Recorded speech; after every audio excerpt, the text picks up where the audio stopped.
Joining us on the State of the Nation, very excited to say, is Mr. Martin Kingston, Executive Chairman at Rothschild in South Africa, head of the Steering Committee of Business for South Africa, and a man who's done a lot of work in South Africa, not a South African, as we've discussed earlier. South Africa became the cause when you were studying in the UK, is that correct? That's correct, yeah. Absolutely. I was at Durham University, and they were at the forefront of the anti-apartheid movement amongst universities then in the 1970s. So it was a short hop, skip, and a jump, exactly so. And South Africa kind of gets under your skin, doesn't it? It's one of these places. It gets into your system. It does get and you into can't your get out of bloodstream. You can't get out of it. It's very addictive, unfortunately. Addiction is a good and a bad thing, of course, as we know. But it's a cause that needs to be thought through, and it's an opportunity that can't be let to go to waste. So now you've seen a dramatic trajectory in South Africa's fortunes, from the deep dark days of apartheid to the wonderfully optimistic days of the Rainbow Nation to the gangster state. You've kind of been on hand for all of that. Yeah, I think that we've seen a lot of opportunities forfeited, and that's why many people are as disappointed and disillusioned as they were. We had, as you say, in 1994, come into the light from a very dark place. We had the goodwill, really universal goodwill of everybody in the world. It was an extraordinary position where South Africa could speak to any country in the world in a way that most other countries could not, where everybody was willing for it to succeed. And I believe that we, as a country, did some extraordinary things, heroic moves post-1994 to try and transition away from, a very challenged country to a country that could fulfill its potential. And for a period of time, we saw that, and we saw that trajectory continue. And then, of course, we've seen a sort of deterioration, particularly people, I suppose, would identify during the tenure of Jacob Zuma, but not only. Where we've squandered those opportunities, and we're paying a heavy price as a country, exacerbated, as you and I were just discussing, Mike, obviously by the pandemic. It's very interesting if you look at the statistics and you look at our peer group. We're the only country of our nature with our peer group, emerging countries, that has not recovered as actively and as effectively post the pandemic as we might have done in terms of GDP growth, in terms of creating employment, in terms of stimulating broader opportunities for the country at large. And that's a crying shame, I think, for everybody. We're all deeply concerned about it, particularly, but not only in business. And of course, during COVID, that was one of the reasons why Business for South Africa was formed, to create a sort of an all-of-business response to the pandemic on the basis that society needed to come together to rally against a sort of what was then perceived to be, and I believe was, an existential threat, off the back of actually a country that was already performing very poorly. So you talk about an all-of-business response, and the two areas of that response have been around the COVID response, which in South Africa was draconian, to say the least, probably second behind China in terms of madness of response, right? I mean, I don't think there was any other country that would ban alcohol and cigarettes and things, and it seems like for fairly nefarious reasons. And your list of clothing you can buy and clothing you can't buy. I mean, this was sort of leadership gone mad, but you were part of that architecture, wasn't it? Yeah, so I think we need to define it carefully, because at the time that COVID broke, we decided, I was then the Vice President of Business Unity South Africa, which was of the Apex, and still is the Apex Business Organization. And we felt that we needed to see how we could draw as many business interests, large and small, formal, informal, into the net as possible, black or white. So the BBC, the Black Business Council, was also part of that process. And it had three focus areas, as you and I were discussing. One was to bring PPE into the country. I mean, we were no different to any other country that wasn't manufacturing PPE, not in Europe, not in the United States. Everybody was short of PPE. We, as I was saying, designed and formed the Solidarity Fund, which played a very important role in getting PPE and getting drugs out to the sources that were required. And in my opinion, accounted for every single rand and every single cent in a way that many others, including government, are not able to do. It was transparent and honest and accounted for what it did. As we were discussing, we mobilized funds through the UIF, some 60 billion rand to 6 million people in South Africa who were rendered jobless as a consequence of the pandemic, either temporarily or permanently. And we've still got that 350 rand a month, as you know, grant. It's now sort of embedded into the system. That's a whole separate discussion about what sort of social support should be provided. And the third, and that's the one that you're talking about, of course, was putting in place appropriate protocols in terms of either lockdown or what was restricted or not restricted. And there was not unanimity, there was not agreement. So as you say, whether it was the entertainment industry, where we fought very hard and failed, or the alcohol industry similarly, or indeed the tobacco industry, where there were not thousands, but literally hundreds of thousands of jobs on the line that were exposed, people were exposed as a consequence of, many would argue, ill thought through strategies to try and cope with the pandemic.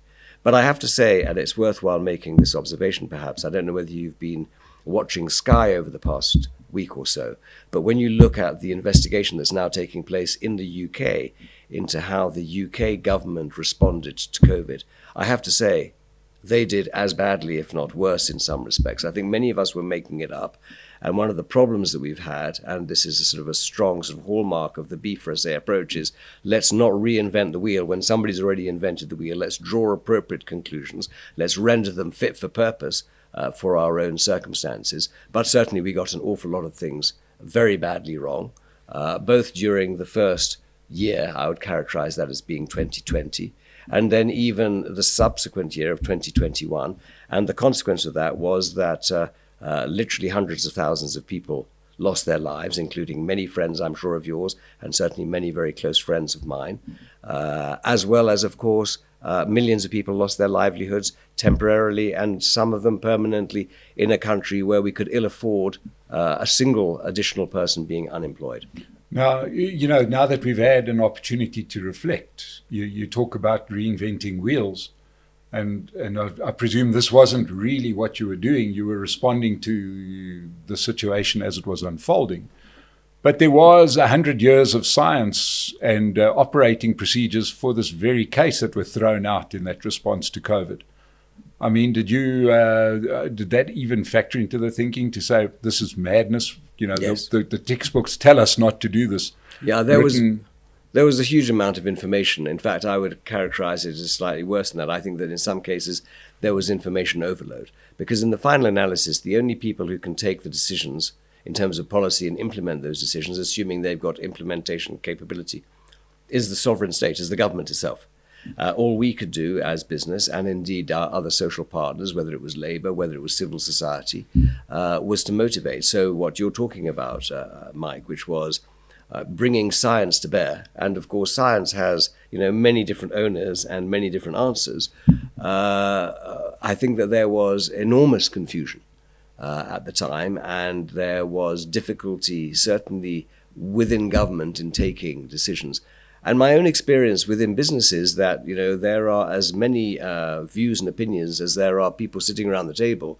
And the role and responsibility of leadership is to try and corral that view, to synthesize it, to ensure that you can, under the circumstances, and these were extremely challenging circumstances, as I'm sure everybody would agree, to take the right decision. What we've seen in the UK was that with the benefit of hindsight, the wrong decisions were being taken on a consistent basis. And it's not just the UK. I mean, we can look around the world and see that many other countries that took draconian decisions in one direction or another paid a heavy price. When I say they paid a heavy price, it was their populace and their electorate and the people who couldn't do better for themselves who paid that heavy price. Yeah, and I suppose what's lost in the mists of time is that Sweden did exactly the opposite with at no cost at all, right? And the country kept on going and the death rate was no different. Correct. So, it just seems like all that response has managed to do is to forever put in the minds of people, certainly for the next generation or two, that this will never happen again,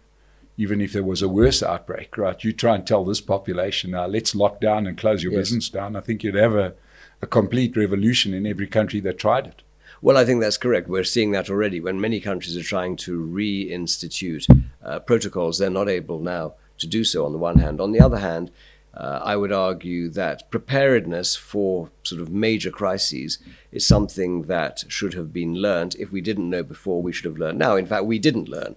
So if I give you an example of that, the Solidarity Fund was twice approached. It was set up specifically as a COVID response. Again, the Solidarity Fund. It raised 4 billion rand from individuals on the street who contributed 1, 2, 3, 5 rand to some individuals and companies that contributed half a billion rand, literally. And as I was saying, they accounted for every single cent of their money. Now, you'll remember that in the second year of the pandemic, we were confronted, of course, with what is euphemistically referred to as the civil unrest. 330, 340 people we know lost their lives. Some people estimate it was more like 1,000. There was whole-scale destruction of the economy in KZN and certainly in parts of Gauteng. Many people would say it could have been anticipated. Some in business say they actually advised and warned the security forces ahead of time, and there was no response by the state able to deal with it. It was a crisis response that was required. The Solidarity Fund was approached. It was funded to be able to actually provide financial support to businesses, particularly small, informal, micro businesses that were damaged and destroyed by the riots. And the fact of the matter is, Mike, that I don't believe that was the responsibility of the Solidarity Fund. That was the responsibility of the state. We could have learned as a result of having a crisis response to COVID. Less than 6 months later, we had devastating floods in KZN. I have to say the same thing happened. The Solidarity Fund was approached by the government, by the head of state, to provide a response to those that were affected by the floods. Once again, they sought to do so, whereas I would have argued that the correct and appropriate counterparty is once against the state if we've got a competent and capable state. So, Martin, you're a smart guy. You're starting to see a pattern emerging out of all of this, right? You know, in each case, you know, all roads lead to a similar party not assuming any responsibility. Now, as a young activist at university back in the 70s, you would have looked at South Africa, and what was your opinion at that point of business in South Africa and their response to the apartheid situation in South Africa? What did you think of South African business and their response to apartheid? Well, I was a very young guy. I was a student at the time. But when I started engaging with business, and I think that this is well known, business to some degree, although many would characterize the apartheid state as abhorrent, were successful businesses. Yes. And in part, they were successful businesses because of the unacceptable practices that were being pursued in South Africa. Very few of them engaged in politics. In fact, they were left alone by the political establishment. The political establishment was busy trying to suppress any form of unrest and disobedience, as you would know very well. And so my own view is that I'm not saying that business turned a blind eye, far from it. But business, for example, set up the South Africa Foundation. The South Africa Foundation was established not just in South Africa, but in many of the capitals of the world to fight against the sanctions that the ANC and others were seeking to have imposed on South Africa, and indeed were imposed on South Africa. And when we got to 1990, 1994, I think things changed. I think that business, certainly sort of large business, big business, the Anglo-Americans of this world, particularly, but not only, the Barlow Rands, the Liberty Lives, they played a very significant role in engaging with the ANC when the ANC came in and moderating some of their views. That I'm clear about. But post-1994, I think what's interesting is that the ANC and the government, and you'll remember that initially there was a government of national unity. I think that was an important manifestation of trying to pull all of the parties together at that time. Had to go about transforming a system that had required sort of, major sort of overhaul, and business was left to its own devices. It wasn't interfered with at all, I would argue, in the mid-90s until perhaps the early 2000s. So now we have a situation roll forward nearly 30 years where we've got a government, by your own earlier comments, that is failing to govern at the most critical times. Yet business for South Africa and business in South Africa, and by business, we've got two lots of business in South Africa, right? We've got mega business, and then we've got the rest of us just trying to survive off the scraps. Bailing out the government where the government does not want to govern, and you are part of that. Yeah. Do you think that's fair? Do you think it's fair for a country that has been so betrayed by its government that you and your organization should be out there trying to save the ANC? Yeah, well, I don't think it's saving the ANC. I think it's saving the country. That's the first don't point. You think that's a bit of a thin... No, I don't. I don't at all, because... So you say, by saying that business in the 1970s was fair to say, oh, we don't really support apartheid, but we'll abide by the rules. Well, they didn't actually get involved to resolve the situation in South Africa in the 1970s. Business didn't. I think that the situation here... So I would separate it into two different component elements. The first is that by their own admission, and by the way, I'm not going to advocate for the ANC in this interview at all, by their own admission, we have an incapable state. Now, we can debate why it is that we've got an incapable state, but we can agree. We don't need the president to tell us that.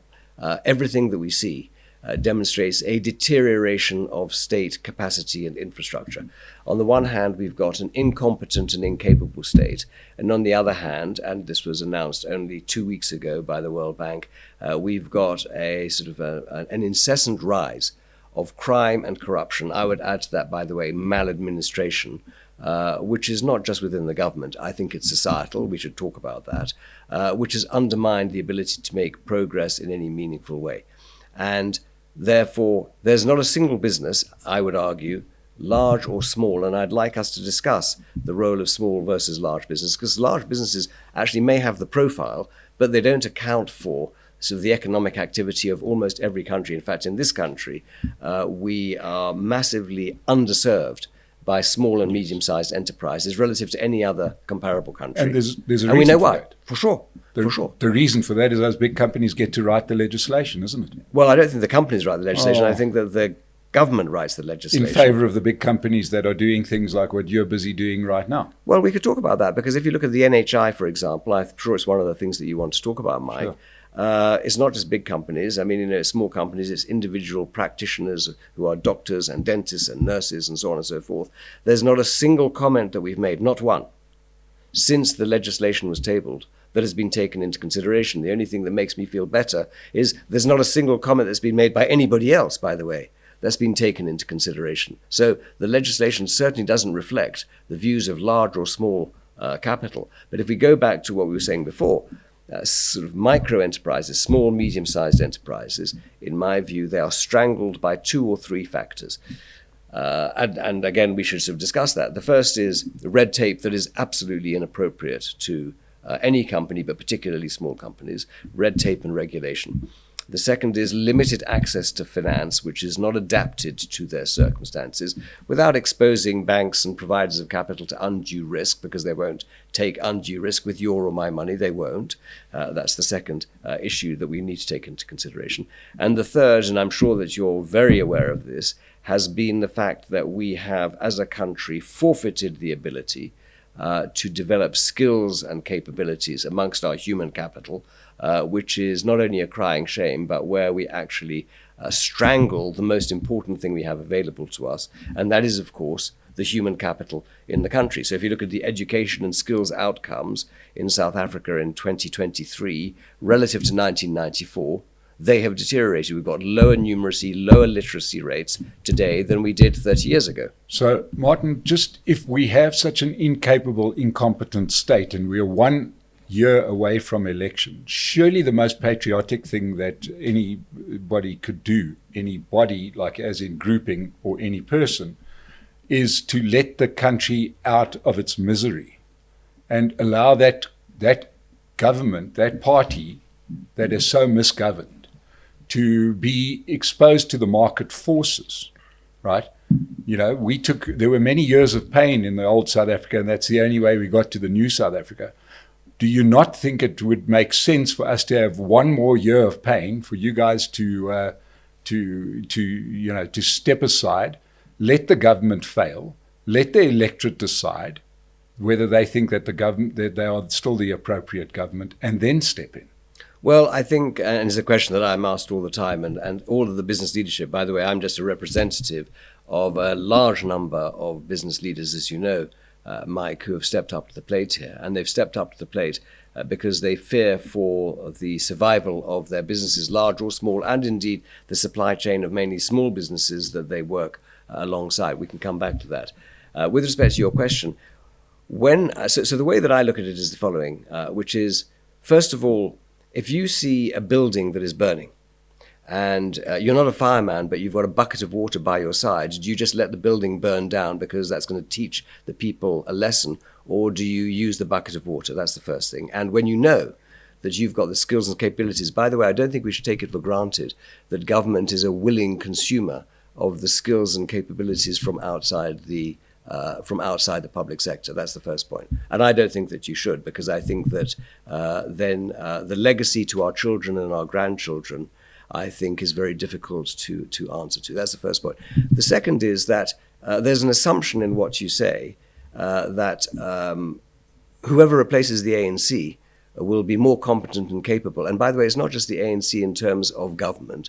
We have to talk about the entire bureaucracy of the civil service of the state at national, provincial, local level, within the regulators. Some of the regulators I consider to be extremely well run, like, for example, the South African Reserve Bank. Others, as we know, are on are on their backs. Like state-owned enterprises, there are a couple of state-owned enterprises that you and I might agree are well run, but the balance of them have been destroyed. So now, you're arguing for the better the devil we know. You're saying, no, let's rather stay with what I'm not saying that even at all. Though they can't No, respond. I'm not saying that at all. I think that the electorate, in whenever it is, I don't think that we'll be waiting a year, by the way, Michael. I think that it'll be a lot shorter than that.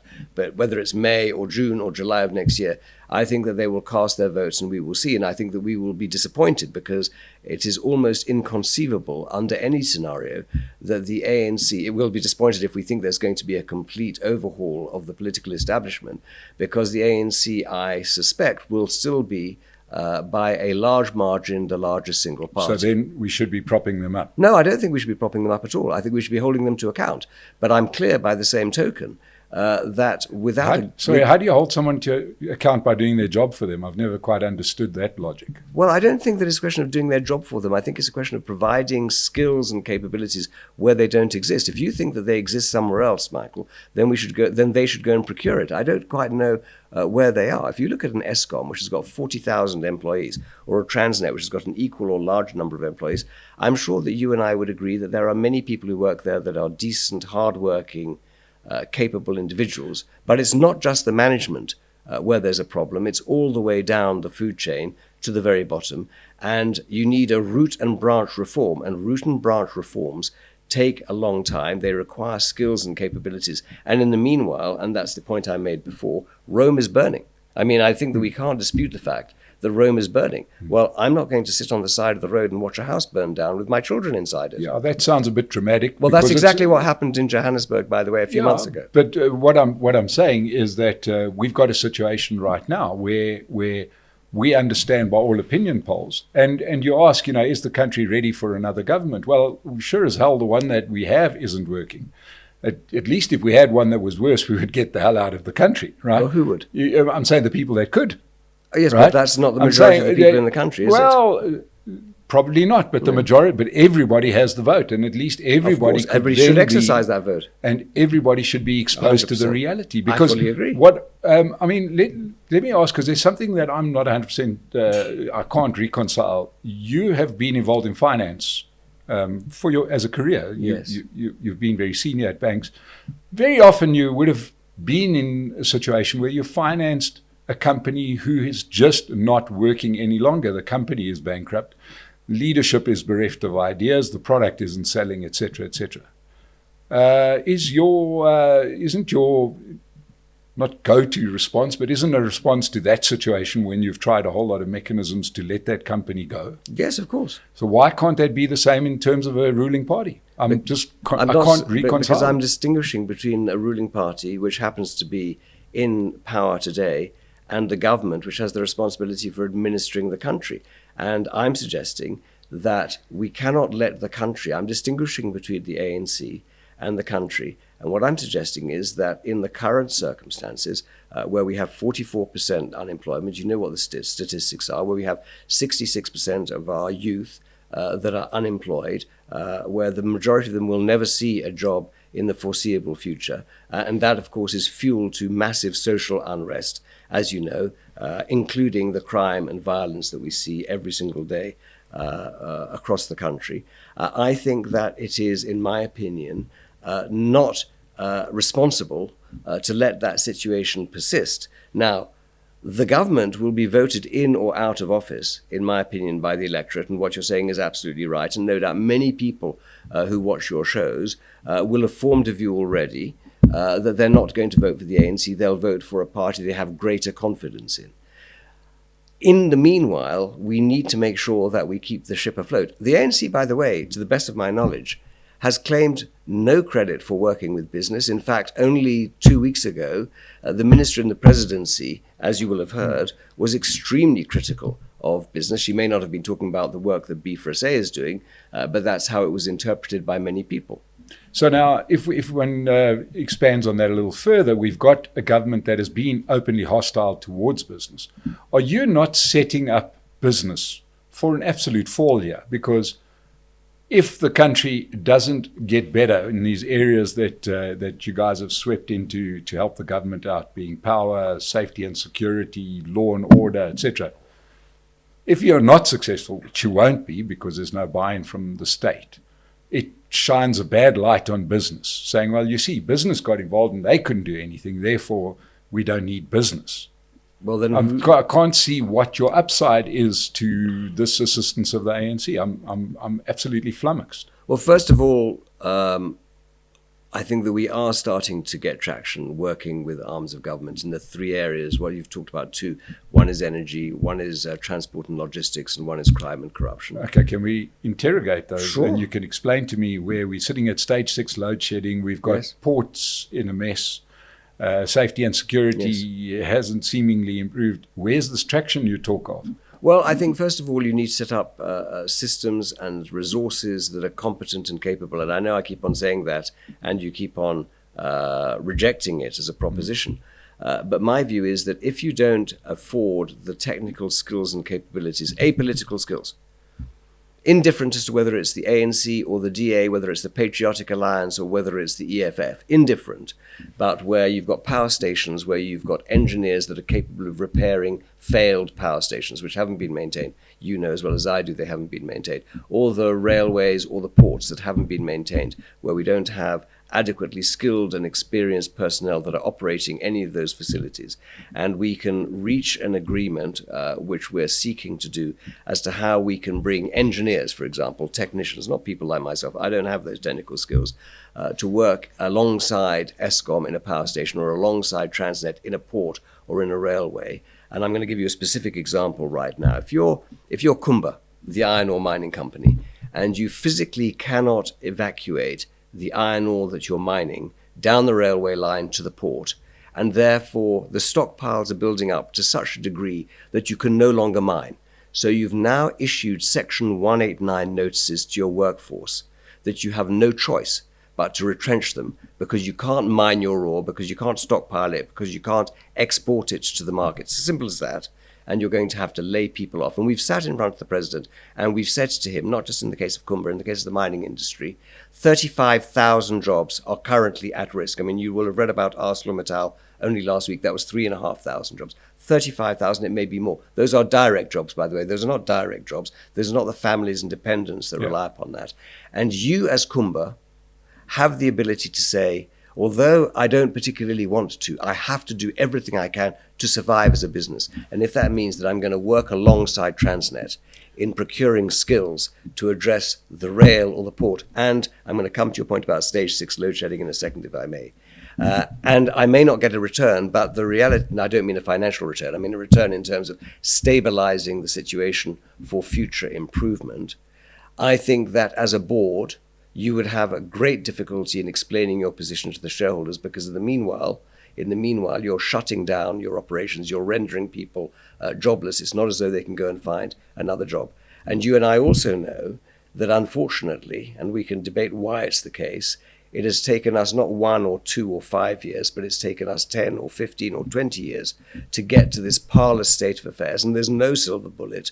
We know that. If we don't maintain, if we don't invest, and we don't clamp down on crime and corruption, and those are the three ingredients, in my opinion, that have undermined all of these things. You're talking about fixed infrastructure, but we could talk about the healthcare system or the education system, and maybe we will. I think that we need to acknowledge, and we need to manage people's expectations, whether we like it or not, that it's going to take much longer than we would like, that we're going to be, and we have this debate with government all the time, by the way, Michael, which is, I think that if we're not going to see an end to load shedding before the end of 2024, and maybe it's going to be 2025 now, regardless of what we do, we can't fix the problem overnight, then we need to honestly manage expectations, and people need to take the pain. When I say people, I don't mean you and I mean the politicians, because we all recognize that going into an election, the easiest thing is to promise people the fact that there'll be an end to load shedding, or there'll be national health insurance, and therefore there'll be free, accessible health tomorrow. But you and I know that's not going to be the case, because it's not possible. Anybody with half a mind would know that, could see these problems coming at least 15 years ago. This is not something that just happened, right? Where was your voice then? Why now? Why is Business for South Africa and Business Unity South Africa and all of these companies that represent the biggest companies that were allowed to operate through COVID, not like the rest of us, why did they suddenly find their energy 1 year ahead of election? Well, I just need to correct. First of all, they weren't all allowed to operate during COVID. I mean, the entirety of the hospitality industry was not allowed to operate during COVID. They're all members of Business Unity South Africa, okay? The tobacco industry and the alcohol industry was not allowed to operate during COVID. So I think we shouldn't... We're not talking about the corner store here. No, let's be fair. You're talking about organizations with big balance sheets, big access to capital. They didn't have to liquidate. So what I'm saying, and it's not I'm saying that these are those organizations, right? That where were they 10 years ago? Okay, so I think that my this is my own impression. Okay, I think 10 years ago, when Jacob Zuma was the president of this country, a lot of people, for better or for worse, decided that the best thing they could do was lock their door, hide behind their locked door, and just get on as best as they could. That's what I think happened. Okay, I think that there was the benefit of the doubt given post-Zuma to an ANC administration led by Cyril Ramaphosa. Based on what evidence? He has not been in any way friendlier to business. But I'm explaining to you what I think happened 5 years ago, because you asked me, and I think that there is a high level of concern that those expectations were not met. And two things happened thereafter, in my opinion, two things. One was that, and I'm not just talking about big business, but we should interpret or interrogate that again, because you feel that it's only big business or large business. The first thing that happened was that we were already in a recession, effectively. We were on the cusp of a recession when COVID hit. In a way that most other countries were not. And all it did was exacerbate an already parlous situation. And then I think that, and you make the point, that it was sort of every man for themselves, and some people were helped and most people were actually not helped. Because we're talking about most people who are in the position of small and medium-sized businesses or not having a job. Those people were not helped. There was an attempt to assist, but in truth, other than 350 Rand a day and the sort of the various grants that were made available, the majority of people were not helped. We found ourselves in a worse position post-COVID than any of our peer countries, as I said, and I think a lot of businesses recognize that.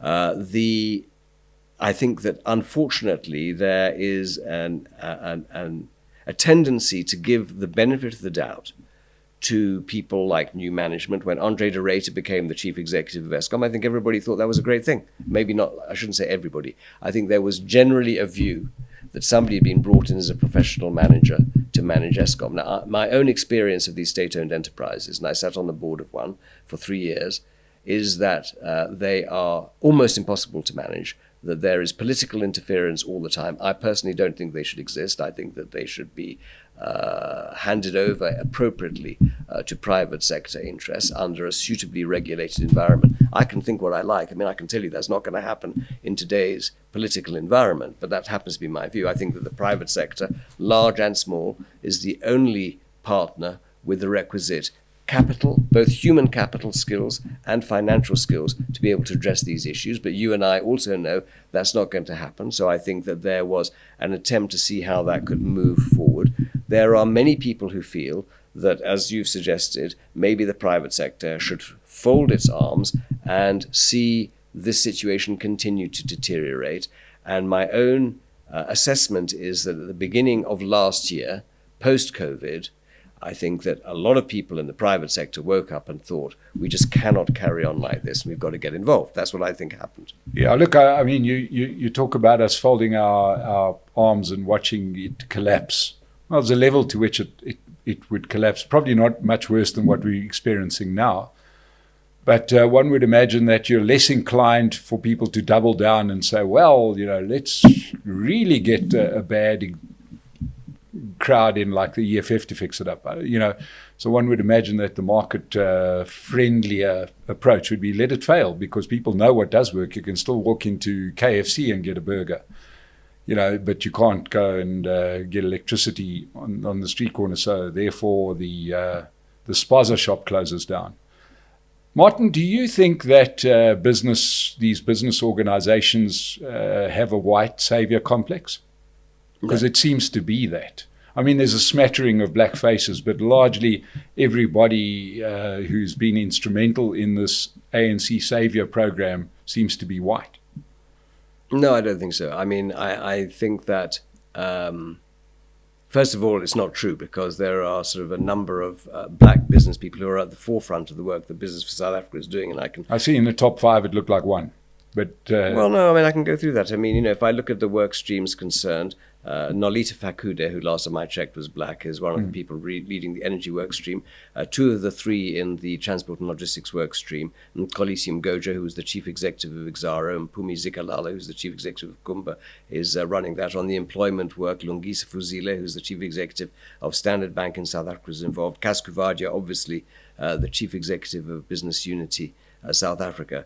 So I'm not sure that that's true. By the way, it's not as though we're not sensitive to and aware of the fact that, as far as I'm concerned, the more representative the leadership, the better. But that's not just a reflection of the people involved in B4SA. That's a reflection of the stock exchange. If you look at the stock exchange, that's the reflection of most leadership of large businesses, the large businesses that you're talking about. I think that, that's a discussion worth having, which is, why is it that we're in 2023 and we haven't got a more representative leadership capability at the top of all companies concerned? If you look at the state-owned enterprises, that you'll find. Well, that's not representative we either. can draw our own conclusion. That's not representative either, exactly so. So I would argue, of course, I'd agree with you that something has gone wrong. Now, I have my own view about what has gone wrong there, okay, which is not that there aren't talented, capable, aspirational black South Africans, but there are better opportunities for them outside of that system than working their way through the system concerned.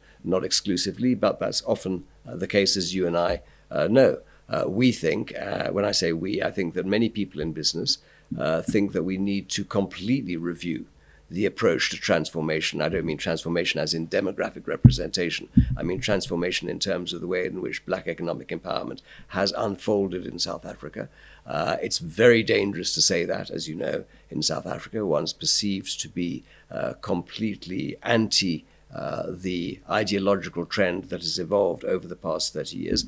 But do I think that we should take stock of where we are and how we correct it and course correct? Absolutely. Do I think we will? I think it's extremely unlikely, by the way. I mean, unless... So if it's unlikely, why do it?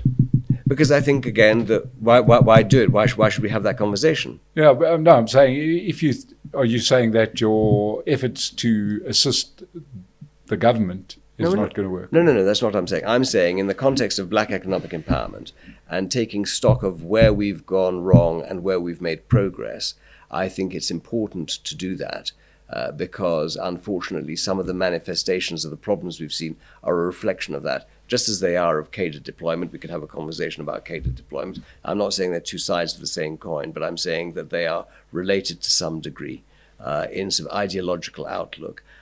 Of course, we make those inputs all the time. I mean, that's different to assisting. I mean, we are vocally critical, hopefully in a constructive way, of where we think there need to be adjustments. The point I was making to you is I'm not sure whether that is falling on fertile ground. but it doesn't stop us from making those observations. Well, it's going to be very interesting because the one judge will be history. Of course. But thankfully, most of us will be dead by the time history's judging us. So let's hope that your actions are in the best interests of South Africa. I, as a South African, I've got to say I don't see it. I think you see it as a thoroughly unpatriotic act, right? Because you're talking to a state that will not do what everybody knows it should do, which is run the place better and be answerable to the citizens. But it's often said that in South Africa, businesses never met a government they didn't like. So, let's hope that that people out there will see when you are successful that it wasn't government, it was somebody else that was successful. But I'm sure that's not how they are going to yes, well, in the election campaigns, play that one out. But Martin Kingston, thank you so much for joining us today.